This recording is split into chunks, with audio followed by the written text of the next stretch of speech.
আজকে রান্না করতে একদমই ইচ্ছে হচ্ছিল না, মনে হচ্ছিল শর্টে কিছু করে দেয়, নইলে কেউ যদি করে দেয় অতি উত্তম। তার মধ্যে বরমশাই অর্ডার করেছে পনির, তাই ভাবলাম তাড়াতাড়ি করে কিছু রান্না করা যাক।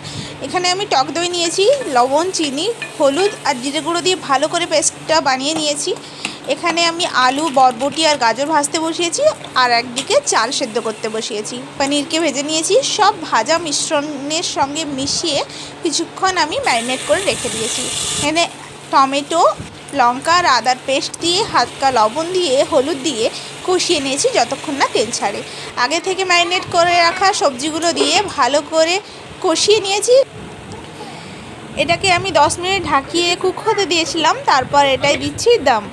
এখানে প্রথমে সবজিগুলো দিয়েছি, বিরিয়ানি মশলা দিয়েছি, তাতে আগে থেকে সেদ্ধ করে রাখা চাল দিয়েছি, ধনেপাতা দিয়েছি, কাজু কিশমিশ অ্যাড করেছি।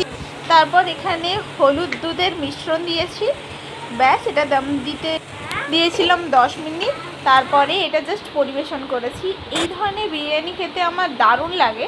আর নিরামিষ দিনে কী করবো সবসময় বুঝতে না পারলে আমি এই ধরনের টুকিটাকি রান্নাগুলো করে থাকি। আর আজকে রাইসটা একদম ঝরঝরে আর সুন্দর হয়েছিল। বেবিকে আমি সার্ভ করে দিয়েছি, তারপর আমরা দুজন বসে খাওয়া দাওয়াটা কমপ্লিট করব।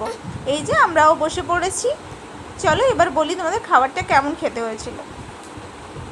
হ্যাঁ, খাবারটা খেতে সত্যি খুব দারুণ হয়েছিল, তোমরাও ট্রাই করতে পারো।